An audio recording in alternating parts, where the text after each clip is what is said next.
ஒரு கவர்மெண்ட் ஸ்கூலில் படித்த ஒரு ஸ்டூடெண்ட்டால் ஐஏஎஸ் எக்ஸாம் கிளியர் பண்ணும்போது, ஒரு கவர்மெண்ட் ஸ்கூலில் படித்தவங்க வந்து ஒரு அப்துல் கலாமாக வரும்போது, ஒரு கவர்மெண்ட் ஸ்கூலில் படித்தவங்க சந்திராயன் ராக்கெட்டு கொண்டு போகிற நம்மளுடைய சிவன் போன்றவர்கள், மயில்சாமி அண்ணாதுரை போன்றவர்கள்லாம் வரும்போது ஏன் நீட் நம்மளால் பண்ண முடியாது?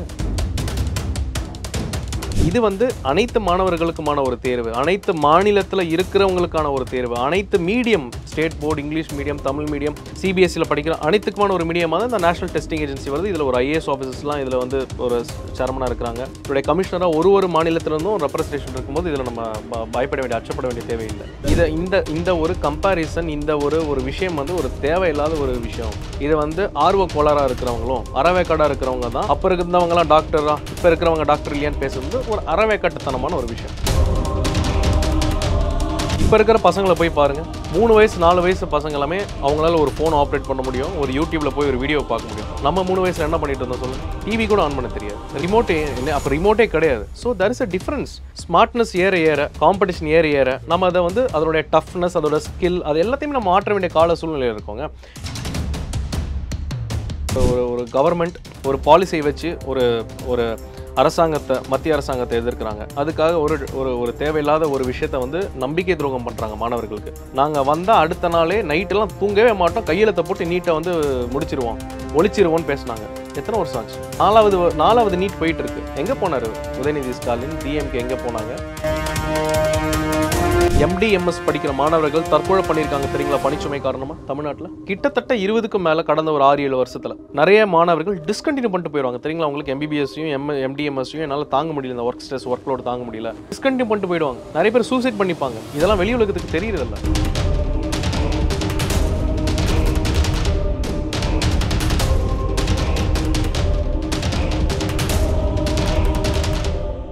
ரியல் ஒன் வாய்ஸ் நேயர்களுக்கு வணக்கம். இன்றைக்கு நம்முடன் கலந்துரையாடுவதற்காக இணைகிறார் குடல் அறுவை சிகிச்சை நிபுணர் மற்றும் அரசியல் விமர்சகர் திரு என் கார்த்திகேயன் அவர்கள். வணக்கம் டாக்டர், எப்படி இருக்கீங்க? I am fine, how are you? நல்லா இருக்கேன் சார். இன்னைக்கு 12th ரிசல்ட் வந்திருக்கு சார், போர்டு எக்ஸாம் ரிசல்ட் வந்திருக்கு. நீட் தேர்வு நடந்திருக்கு. உங்களோட நிலைப்பாடு என்ன நீட் தேர்வை பற்றி? சரி, மாணவர்கள் எப்படி யோசிக்கணும்னு நினைக்கிறீங்க? இப்போ இருக்கிற அரசியல் சார்ந்த இந்த தேர்வுகள்லாம் நீங்கள் எப்படி பார்க்குறீங்க? இது ஒரு மிகவும் ஒரு நல்ல கேள்வி, ஒரு அவசியமான ஒரு விஷயமாகவும் இருக்கும் இந்த நேர காலகட்டத்தில். நீட் தேர்வுன்றது வந்து ஒரு மிக ஒரு நல்ல திட்டம். இந்தியாவில் இந்த மருத்துவ நுழைவுத் தேர்வை வந்து ஒரு ரெஃபர்மேஷன் பண்ண வச்ச ஒரு முக்கியமான ஒரு திட்டமாக நான் இதை பார்க்குறேன். நானும் நீட் தேர்வு எழுதிட்டு தான் வந்திருக்கிறேன். நீட் யூஜி எழுதலை, நீட் பிஜி எழுதிட்டு வந்திருக்கேன். நான் இருக்கும்போது நீட் யூஜி கிடையாது. நீட்டானது வந்து பார்த்தீங்கன்னா மாணவர்களுக்கு வெறும் இந்த 12ஆம் கிளாஸ் 12th ஸ்டாண்டர்ட் மார்க்ஸ் மட்டும் வைக்காமல் ஒரு காம்படிட்டிவ் எக்ஸாம்ஸ் வச்சு அதில் யார் சிறந்தவர்களாக இருக்கிறாங்களோ அவங்களுக்கு வந்து ஒரு சீட்டு கிடைக்கிற மாதிரியான ஒரு ஏற்பாடு. லைக் IAS IPSக்கு நம்மளுக்கு என்ட்ரன்ஸ் எக்ஸாம் இருக்குது.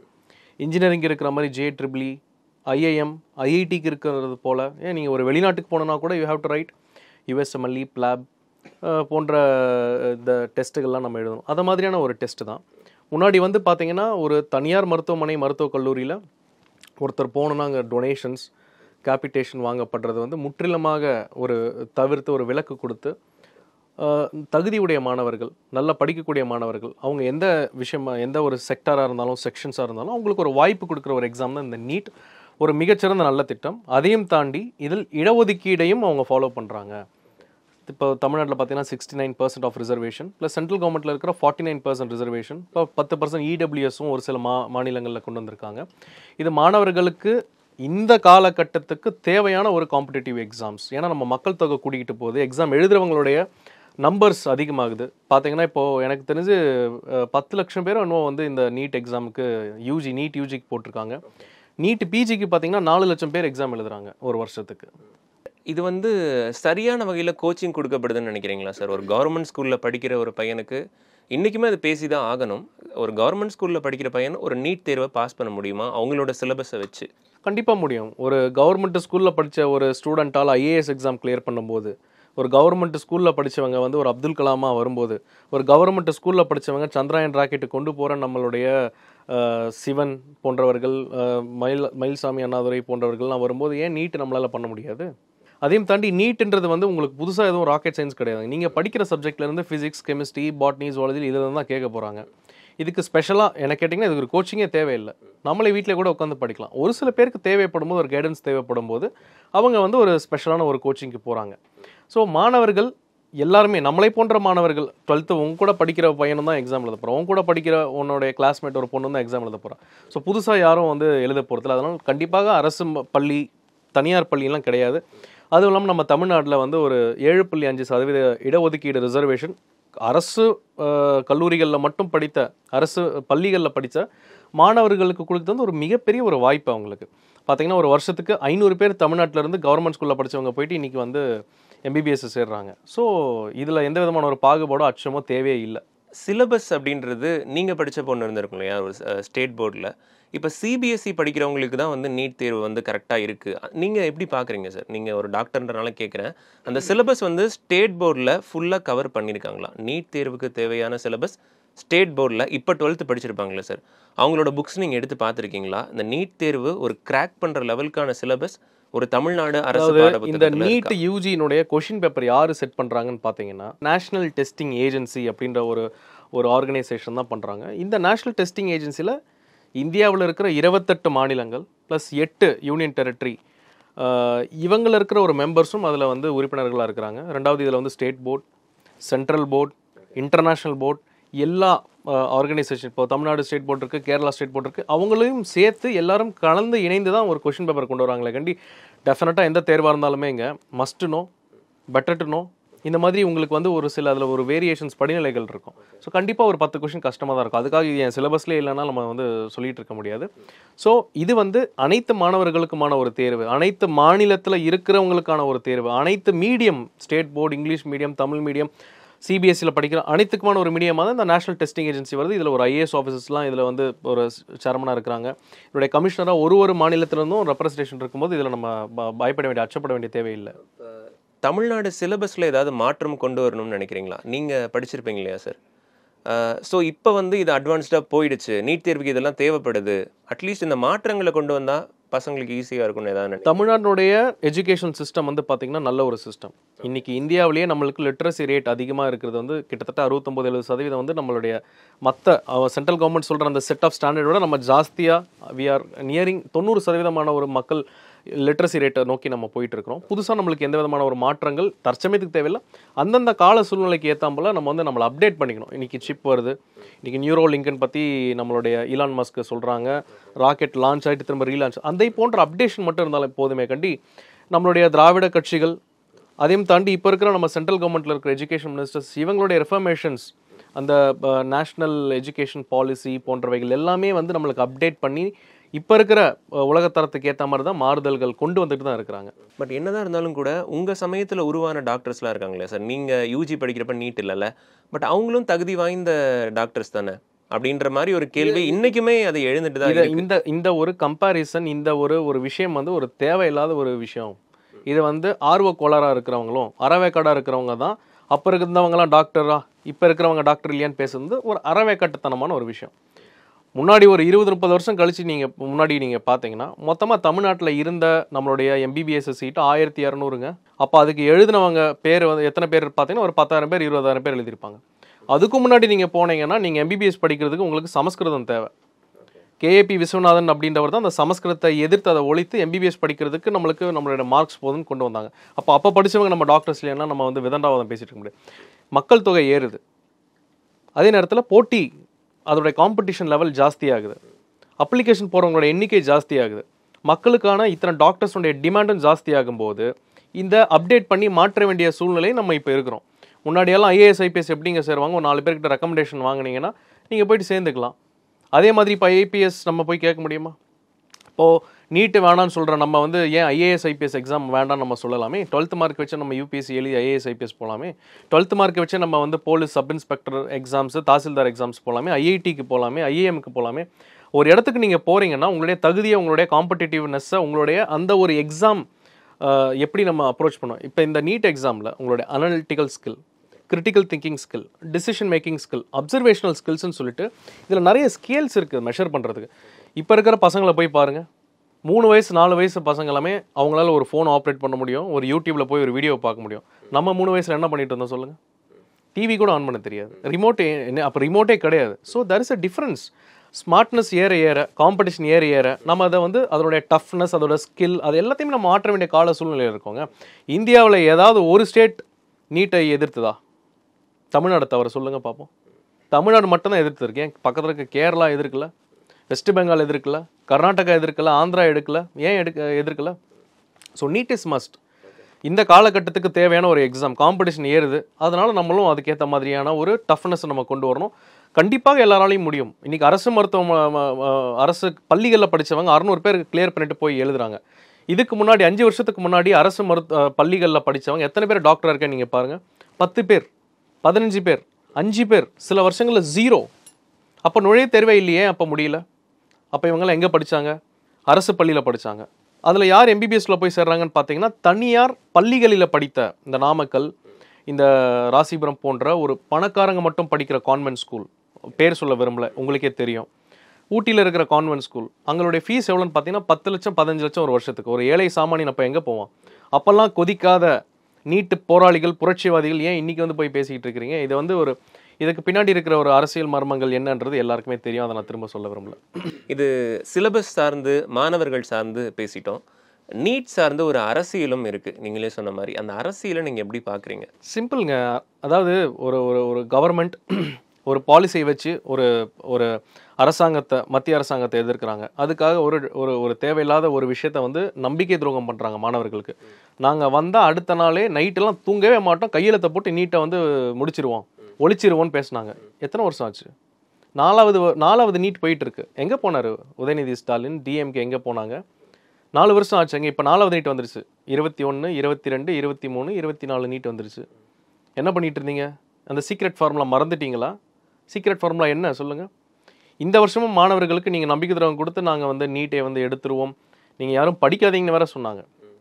அவங்கள அப்படியே விட்டால் கூட அவங்களே கஷ்டப்பட்டு ப்ரிப்பேர் பண்ணி நீட்டை பாஸ் பண்ணியிருப்பாங்க. நம்ம மாணவர்கள் எந்த தேர்வு வந்தாலும் சரி, எப்பேற்பட்ட கஷ்டமான எக்ஸாம் இருந்தாலும் சரி, நீ உன்னை ப்ரூவ் பண்ண, உனக்கு திறமை இருக்குது, நான் உனக்கு கோச்சிங் சொல்லித்தரேன், இலவச கோச்சிங் நாங்கள் கொண்டு வரோம், நம்ம அரசாங்கம் பண்ணோம், இதுக்கு நாங்கள் தனியாக 100 கோடி ஒதுக்குறோம், நீ இந்தியாவிலே நீ டாப் ஆவா, உன்னுடைய திறமையை நீ ப்ரூவ் பண்ணுன்னு சொல்வது ஒரு அரசாங்கமாக? ஒழிச்சிருவோம், நீ யாரும் படிக்காதீங்கன்னு சொல்லி மாணவர்களை வந்து திசை திருப்புறது, அரசியல் பண்ணுறது ஒரு நல்ல அரசாங்கத்துக்கு, ஒரு கட்சிக்கு அழகா? இதோட விடையை நம்ம பொதுமக்கள் கிட்ட பார்க்குற நேயர்கள்கிட்டே விட்டுறோம். இந்த கோட் ஆஃப் கண்டக்ட்னு இருக்கு இல்லையா சார்? ஒரு எக்ஸாம் முன்னாடி இந்த முடி பின்னல்ல இருந்து, அவங்களோட ட்ரெஸ்ல இருந்து, அவங்களோட வாட்ச்சு, ஈவன் கொலுசு வரைக்கும் செக் பண்ணுறாங்க. இது அவசியம்? இது நீட்டில் மட்டும்தான் செக் பண்ணுறாங்கன்னு நீங்கள் நினைக்கிறீங்களா? எல்லா தேர்வுகள்லையும் ஐஎம்எம்ல செக் பண்ணுறாங்க, யூபிஎஸ்சியில் செக் பண்ணுறாங்க. நீங்கள் அமெரிக்காவுக்கு போகிற யுஎஸ்எம்எல் எக்ஸாம் எழுதுங்க, அதுலேயும் செக் பண்ணுவாங்க. லண்டனுக்கு போகிற பிளாப் எக்ஸாம் எழுதுங்க.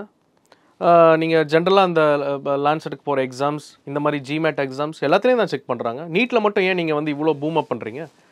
ஆக்சுவலாக இந்த தாலியை கரெக்டாக சொல்கிறது, இந்த மாதிரி சில சென்டிமெண்டல் விஷயத்தை நம்ம ஒரு மாறுதல் பண்ணணும். அதுக்கு வந்து ஒரு ஸ்ட்ரிக்டான ரூல்ஸ் பண்ணணும். நானே நீட் பிஜி என்ட்ரன்ஸ் எக்ஸாம் எழுதியிருக்கேன். என் பெல்ட்டை ஓகுறான், எனக்கு பேண்ட்டே நிற்கல. பெல்ட்டில் நான் என்ன எடுத்துகிட்டு போகிறேன்? சரி, இந்தா நீயே வச்சுக்கோ. அதில் என்ன கொடுத்துருக்காங்கன்னா அந்த பேப்பரில், any metallic objects, electronic objects எடுத்துகிட்டு போகக்கூடாதுன்னு சொல்கிறாங்க. இது எல்லா எக்ஸாம்லையும் தான் சொல்கிறாங்க. ஆனால் நம்ம நீட்டுக்கு மட்டும்தான் நம்ம வந்து இதை வந்து ரொம்ப வந்து ஒரு கான்சன்ட்ரேஷன் கொடுத்து, ஸ்பாட்லைட் கொடுத்து, அரசியலுக்காக மீடியாக்கள், இப்போ இருக்கிற ஆளுங்கட்சி அரசாங்கத்துக்கு ஒரு ஃபேவரபுளாக இருக்கிற, ஒரு பொலிட்டிக்கலி பயாஸ்டாக இருக்கிற செய்தி நிறுவனங்கள், மீடியா பண்ணிட்டு தான் இருக்கிறாங்க. பட் அவங்களோட ஈவன் அந்த ட்ரெஸ் எல்லாம் செக் பண்ணுறது அவங்களுக்கு ஒரு நீங்கள் ரூலிங் கவர்மெண்ட் தானேங்க, நீங்கள் ரூலிங் கவர்மெண்ட் தானேங்க, திமுக ரூலிங் கவர்மெண்ட். சென்ட்ரல் கவர்மெண்ட் கிட்ட பேசி இந்த மாதிரி எங்கள் மாணவர்களை செக் பண்ண வேணாம்னு சொல்கிறதுக்கு உங்களுக்கு என்ன? இது தமிழ்நாட்டில் மாணவர்களுக்கு மட்டும் தான் செக் பண்ணுறாங்களா? என் கேரளாவில் செக் பண்ணலையா? ஆந்திராவில் செக் பண்ணலையா? கர்நாடகாவில் செக் பண்ணலையா? டெல்லியில் செக் பண்ணலையா? ஜம்மு அண்ட் காஷ்மீரில் செக் பண்ணலையா? ஸோ இதில் செக் பண்ணுறாங்க, ஃப்ரிஸ்க் பண்ணுறாங்க. அவங்க அதுக்கேற்ற மாதிரி நம்மளும் வரணும் இல்லைங்க. இவன் எலக்ட்ரிக் வாட்ச் கட்டிட்டு நீ உள்ளே போனேன்னா உனக்கு கரெக்டாக தான் சொல்ல தான் செய்வாங்க. அதே நேரத்தில் இந்த தாலியை கழட்டுன்னு சொல்கிறது வந்து அது தவறு. அது நம்மளுடைய உணர்வு, நம்மளுடைய ப்ராக்டிஸ், நம்மளுடைய ட்ரெடிஷன் சம்மந்தப்பட்டதுக்கு வந்து நம்ம வன்மையாக கண்டிக்கணும். அது ஒரு சில இடங்களில் நடக்குது. அது இப்போ ரிப்பீட் ஆகுதான்னு பார்த்தீங்கன்னா இல்லை. டெஃபினட்டாக கம்பல் போடக்கூடாது. எலக்ட்ரானிக் ஆப்ஜெக்ட், காது உள்ள ப்ளூடூத் இப்போ எவ்வளோ கருவிகள் வந்துருச்சு. ஸோ அதுக்கான மாறுதல்கள் கொண்டு வந்து ரூல்ஸை ப்ராப்பராக தமிழ்நாடு ஸ்டேட் கவர்மெண்ட் அவங்களுக்கு சொல்லி நீங்கள் பண்ணலாமே. ஏன் இந்த கன்ஃபியூஷன்ஸ் வரப்போகுது? அந்த கோட் ஆஃப் கண்டக்ட் சரியாக சொல்லப்படலன்னு நினைக்கிறீங்களா? இது இரு அரசாங்கமும் இதை வந்து மாறி மாறி குறை சொல்லி, குற்றம் சொல்லி மாணவர்கள் பாதிக்கப்படுறாங்க. அவங்க எக்ஸாம் போகிறதுக்கு முன்னாடியே தோடு போட்டுறக்கூடாதுன்னு சொல்லியிருந்தா அவங்க தோடு போடாமல் வந்திருப்பாங்க. அது எல்லாமே அதில் கொடுத்துருக்குங்க. ஹால் டிக்கெட்டில் நீங்கள் படிச்சு பாருங்க. ஆனால் ஈவன் இன்னைக்கும் பார்க்க முடியுது சார். ஏன் சரியாக பள்ளிகளில் வந்து அவங்க தெரிவிக்காமல் அனுப்புறனாலையா? இல்லை இப்போ வந்து ஒரு நீட் எக்ஸாம் நீ எழுத, நீட் யூஜி எக்ஸாமுக்கு நீங்கள் எழுத போறீங்க என்றால் நீங்கள் ஒரு டாக்டர் ஆக போறீங்க. அதுக்கான விவரமும் நாலேஜும் உங்களுக்கு இருக்குது.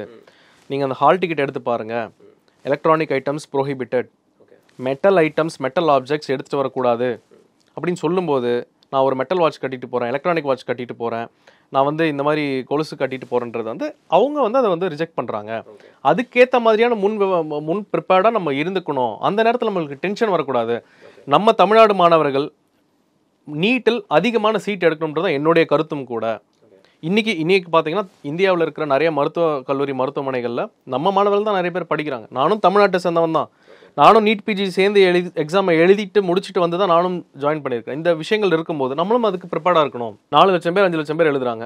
1-2 இன்சிடென்ட்டை மட்டுமே நம்ம வந்து பெருசாக வச்சு பேசிக்கிட்டு வந்து அது ஒரு தேவையற்றது. இது எல்லா எக்ஸாம்லேயும் தான் நடக்குதுங்க. ஐஏஎஸ் ஐபிஎஸ் எக்ஸாமில் என்ன நடக்குது உங்களுக்கு தெரியுங்களா? யூபிஎஸ்சி எக்ஸாமை பற்றி ஏன் எந்த மீடியாவுமே பேசல? ஐஏஎம் எக்ஸாம், ஐஐடி போய் பாருங்க. ஐஐடியில் என்ன நடக்குது தெரியுமா உங்களுக்கு? இது அரசியல் சார்ந்து பார்த்தாலும் பட்டன் செக் பண்ணுவாங்க பாஸ், பட்டன் செக் பண்ணுவாங்க. உன்னோட காலரை விரிச்சு செக் பண்ணுவாங்க. நீ ஹேண்ட் ஷார்ட் ஃபுல் ஹேண்ட் போடக்கூடாது, ஹாஃப் ஹேண்ட் தான் போடணும். இது பேசுறதுக்கு சார் அவங்க ஒரு காலேஜ் முடிச்சிருப்பாங்க, இன்னும் கொஞ்சம் வயசு ஜாஸ்தியா இருக்கும். இவங்க ஐஐடிக்கு என்னங்க வயசு? 12th முடிச்சோன்னா ஐஐடி என்ட்ரன்ஸ் எக்ஸாம் எழுதுறாங்க. நீங்க ஐஏஎஸ் ஐபிஎஸ் யூபிஎஸ்சியும் சொல்றேன். யூபிஎஸ்சிக்கு என்னங்க, உங்களுக்கு 20 வயசு, ஒரு டிகிரி பிஏ முடிச்சு நீங்க போய் எழுத போறீங்க, 20 வயசு எழுத போறீங்க. நீட்டு கூட நீங்க 3 அட்டெம்ப்ட் இருக்கு, நீங்களும் 20-21 வயசு வரைக்கும் நீங்க எழுதலாம். அதில் என்ன இருக்கு? இதுல வயசு வித்தியாசம் இதெல்லாம் வந்து கம்ப்ளீட்லி இது வந்து ஒரு குழப்பத்தையும் கன்ஃபியூஷன்ஸும் கிரியேட் பண்ணி அரசியல் லாபத்துக்காக பண்றது.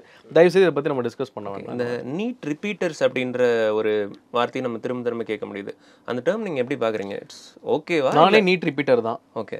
ஏங்க ஒரு ஐஏஎஸ் ஐபிஎஸ்க்கு நீங்க பாருங்க, 5 அட்டெம்ப்ட் நீங்க பண்ணலாம். ஒரு ஓபிசி கேட்டகரிக்கும் ஷெட்யூல் கம்யூனிட்டிக்கும் அட்டெம்ப்ட் இருக்கு. விடாமுயற்சி அது கடைசி வரைக்கும் விடாமல் முயற்சி பண்ணி ஜெயிக்கிறவங்க தான் நம்ம இதை எடுத்துக்கணும். நான் 2014 நீட் பிஜி எழுதுனேன், கிடைக்கவில்லை. 15 எழுதுனேன், எனக்கு அவசியமான சீட்டு கிடைக்காம எனக்கு வேற ஒரு துறையில் கிடச்சிது. அடுத்த வருஷம் எனக்கு வந்து வட மாநிலங்களில் நார்த் இந்தியாவில் கிடச்சிது. எனக்கு தமிழ்நாட்டில் எம்எஸ் ஜெனரல் சர்ஜரி தான் வேணும், அதுவும் செங்கல்பட்டு மருத்துவமனை மருத்துவக் கல்லூரியில் தான் வேணும்னு அடம்பிடிச்சு நின்று 4வது அட்டெம்ப்ட்டில் நான் ஜெயித்தேன்.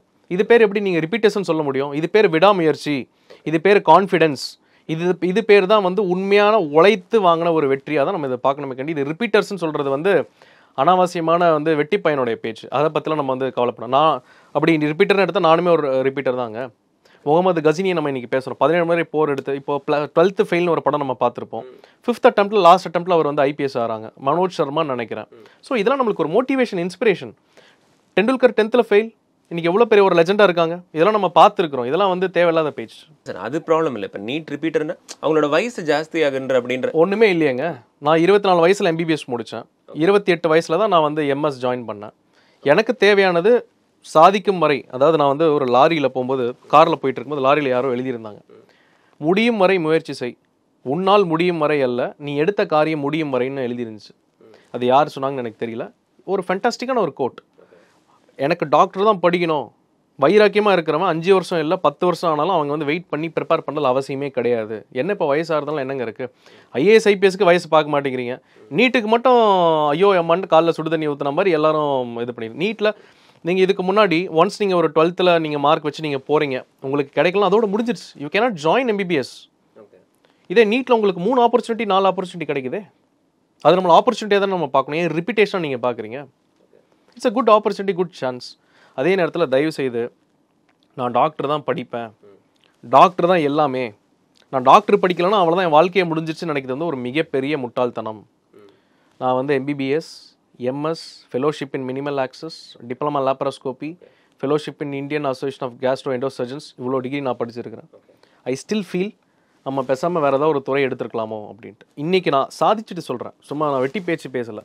நான் ஒரு குடல் அறுவை சிகிச்சை டாக்டர் தான், நான் ஒரு உதவி பேராசிரியராக இருக்கிறேன். த அமௌண்ட் ஆஃப் ஸ்ட்ரெஸ், உங்கள் மன அழுத்தம், இந்த எத்தனை வருஷம் தெரியுங்களா படித்தேன்? 15 வருஷம் என்னுடைய படிப்பு. 17 வயசுலேருந்து நான் வந்து ஒரு 30 வயசு வரைக்கும் படிச்சுக்கிட்டு தான் இருந்தேன். ஸோ அது அமௌண்ட் ஆஃப் ஸ்ட்ரெஸ். நீங்கள் எந்த விஷயத்துலையுமே உங்களுடைய கான்சன்ட்ரேஷனை டைவெர்ட் பண்ண முடியாது. பொழுதுபோக்கு, விளையாட்டு, சினிமா, ஃபெஸ்டிவல், ஃபேமிலி ஃபங்க்ஷன் எல்லாத்தையும் நீங்கள் மூட்டை கட்டி வச்சிடணும். படிச்சுக்கிட்டே இருக்கணும் டெய்லி. இப்போ கூட நான் படிக்கணும். நேற்று நான் நாளை ஒரு சர்ஜரி பண்ணுறேன், நான் ஒரு கான்ஃபரன்ஸ் போகிறேன், புதுசாக ஒரு விஷயம் வந்திருக்கு, அப்டேட் பண்ணால் படிச்சுக்கிட்டே தான் இருக்கணும். இது மிக மிக ஒரு கடுமையான ஒரு கஷ்டமான ஒரு சப்ஜெக்ட், கஷ்டமான ஒரு துறை. இது கிடைக்கலன்ட்டு நிறைய பேர் இந்த மாதிரி தவறான முடிவுகள் எடுத்து சூசைட் பண்ணது வந்து எனக்கு மிகவும் மனவேதனையாகவும் இருக்குது. அதே நேரத்தில் இதெல்லாம் தேவையானு தோணுது. நிறைய டாக்டர்ஸோட பசங்க வந்து டாக்டர்ஸ்லேயே மெடிக்கல் ப்ரொஃபஷன் எடுக்க மாட்டாங்க தெரியுமா உங்களுக்கு?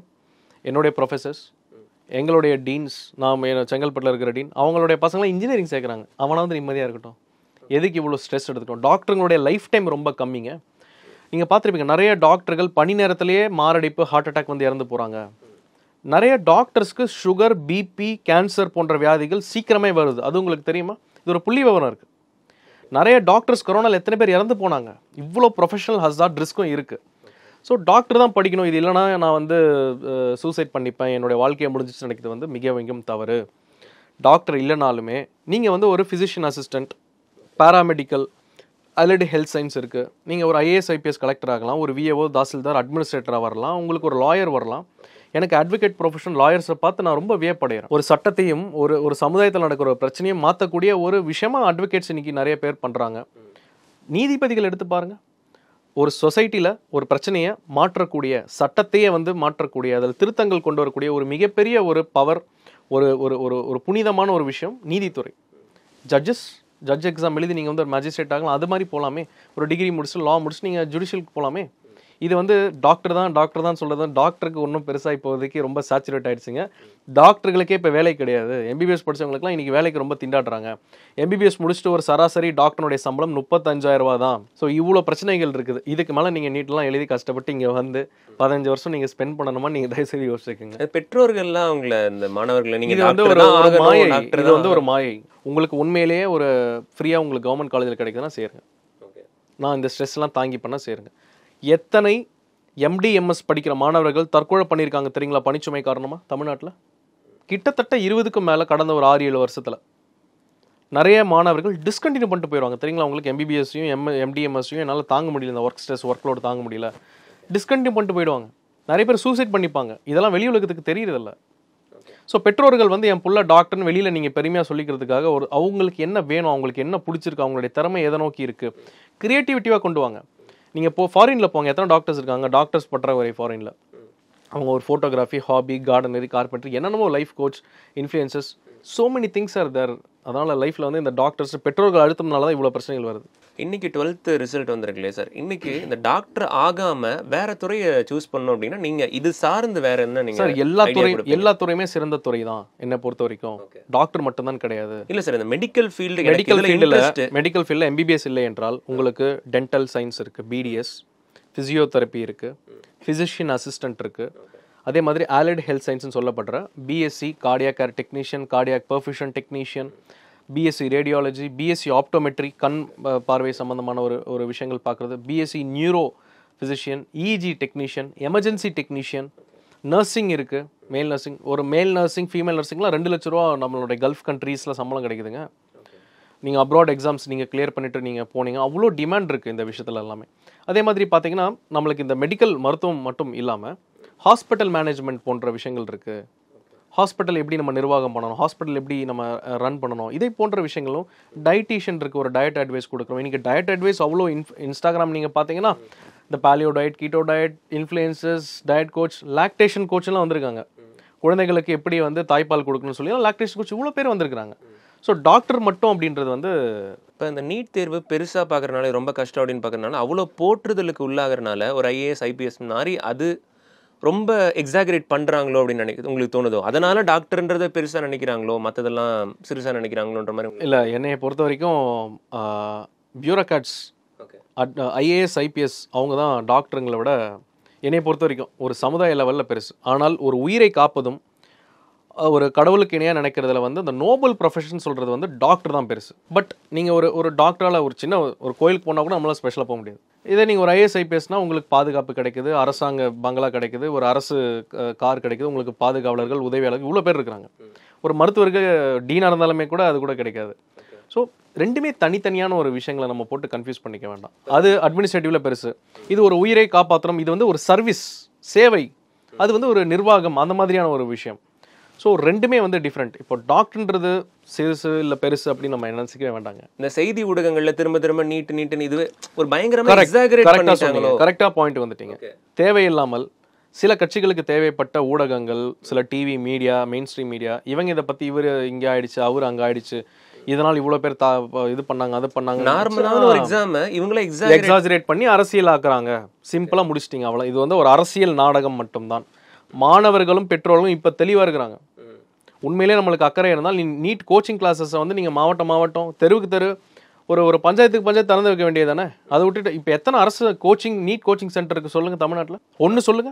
அரசு பள்ளியில் அந்த கோச்சிங் அரசு அங்கே கோச்சிங் சென்டர் எங்கேயாவது இருக்கா? சரி, இவ்வளோ பேர் இறந்துருக்குறாங்க, நீட்டை நீங்கள் தூக்குறன்றதான் உங்களோட எய்ம். நீட்டை தூக்குற வரைக்கும் இதில் படிங்கப்பான்னு சொல்கிறதுக்கு உங்களுக்கு எவ்வளோ நேரம் ஆக போகுது? அதையே நீங்கள் பண்ணலை, இன்னும் சீக்ரெட் ஃபார்மாக யோசிச்சிட்டே இருக்கிறீங்க. ஸோ இது அப்பட்டமான ஒரு அரசியல். படித்தவர்கள் எல்லாருக்கும் தெரியும். இதுக்கப்புறம் நீட் அரசியல் வந்து கெட்ட பேரை தான் உண்டாக்கும். ஒரு சரியான முன்னெடுப்புன்றது எப்படி இருக்கும் சார்? ஒரு கவர்மெண்ட் ஸ்கூலில் ஒரு கோச்சிங் சென்டர் வைக்கிறதா இருக்குமா, இல்லை எப்படி? டெஃபினட்டாக நம் மாணவர்களுக்கு நம்பிக்கை கொடுங்க. நம் மாணவர்கள் இந்தியாவிலேயே மிகவும் புத்திசாலியானவங்க, மிகவும் திறமையானவர்கள். இன்றைக்கி இந்தியாவில் நிறைய மருத்துவர்கள் டெல்லி, பாம்பே எல்லா இடத்துலையும் இருக்குது. நம் தமிழ்நாடு மருத்துவர்கள் தான் அங்கே போயிட்டு MD/MSலாம் படிச்சுக்கிட்டு இருக்காங்க. நம்பிக்கை கொடுங்கள். உங்களுடைய டீச்சர்ஸ் எத்தனையோ ஸ்கூலில் டீச்சர் கூட போடுறதுக்கு சரியான முறை நிர்வாகம் நடக்கலை. டீச்சர்ஸ் பற்றாக்குறை இருக்கிறாங்க, அதை முதல்ல ஃபில் பண்ணுங்கள். 12th சப்ஜெக்டை முதல்ல ஒழுங்காக சொல்லிக் கொடுங்க. 12th படிக்கும் போதே இல்லை அதுக்கப்புறமா கூட சம்மர் டைமில் இந்த மாதிரி லீவ் டைமில் நீட் கோச்சிங் சென்டர் கொண்டு வாங்க. அரசு பள்ளிகளையே கொண்டு வாங்க. ஒரு ஒன்றியத்துக்கு ஒன்று, ஒரு தாலுக்காவுக்கு ஒன்று, ஒரு நகரத்துக்கு ஒன்றுன்னு கொண்டு வாங்க. அதுக்கப்புறம் அவங்களுக்கு எப்படி எக்ஸாம்ஸ் அணுகணும்னு சொல்லிட்டு ஒரு மென்டார்ஸை கொண்டு வாங்க. அரசாங்கமே ஸ்பெண்ட் பண்ணி பண்ணுங்க. கலைஞர் பேரையோ வைங்க, இல்லை அண்ணா பேரையோ வைங்க, ஸ்டாலின் பேரை வைங்க, அனிதா பேரை வைங்க, உதயநிதி ஸ்டாலின் கோச்சிங் சென்டர்னே வைங்க. நம்மளுக்கு தேவை நம்ம மாணவர்கள் வந்து எக்ஸாம் நல்லபடியாக கிளியர் பண்ணி இதாகணும். அந்த கோச்சிங் சென்டரில் படிச்சுட்டு வந்தால் உதயநிதிக்கு தானே நல்ல பேர் கிடைக்க போகுது. நானுமே அப்ரிஷியேட் பண்ணுவேன் அவரை. இந்த மாதிரி பேச விட்டு நம்ம இந்த மாதிரி பண்ணாங்கன்னா நானுமே உதயநிதியை வந்து அப்ரிஷியேட் பண்ணலாம். இதுக்கப்புறம் மாணவர்கள் நீ ஃபெயில் ஆகிட்டியா, இந்த வாட்டி தானே போயிடுச்சு, உனக்கு இன்னும் 2 சான்ஸ் இருக்குது, பயப்படாத, விடாத, புடி, தைரியமாக பண்ணுன்னு சொல்லி பேசும்போது மாணவர்கள் தன்னம்பிக்கை வரும், அவங்களுக்கு தெளிவு கிடைக்கும், அவங்க எக்ஸாம் கிளியர் பண்ணுவாங்க. இல்லை இதில் நம்மளுக்கு செட் ஆகுது, காம்படிட்டிவ் எக்ஸாம் நம்மளுக்கு செட் ஆகுது, நம்மளுடைய துறை ஆஃப் இன்ட்ரெஸ்ட் வேறையாக இருக்குது, வேறு துறைக்கு கூட போகிறதுக்கு வாய்ப்புகள் இருக்குது. அவங்களுக்கு நீங்கள் ஃபஸ்ட்டு கரியர் கைடன்ஸ் கொடுங்க. எந்த சப்ஜெக்ட் பண்ணால் என்ன விஷயம் நடக்கும், என்ன சப்ஜெக்ட் எடுக்கலாம், வேறு என்னென்ன ஆப்பர்ச்சுனிட்டி இருக்குது, வேறு என்னென்ன நம்மளுக்கு ஆப்ஷன்ஸ் இருக்குன்னு ஒரு கேரியர் கைடன்ஸ், எதிர்காலத்துக்கான ஒரு கைடன்ஸ் நீங்கள் கொடுங்க. நிகழ்ச்சியில் கலந்து கொண்டு பல்வேறு கருத்துக்களை பகிர்ந்து கொண்டமைக்கு நன்றி சார். நன்றி, தேங்க்யூ.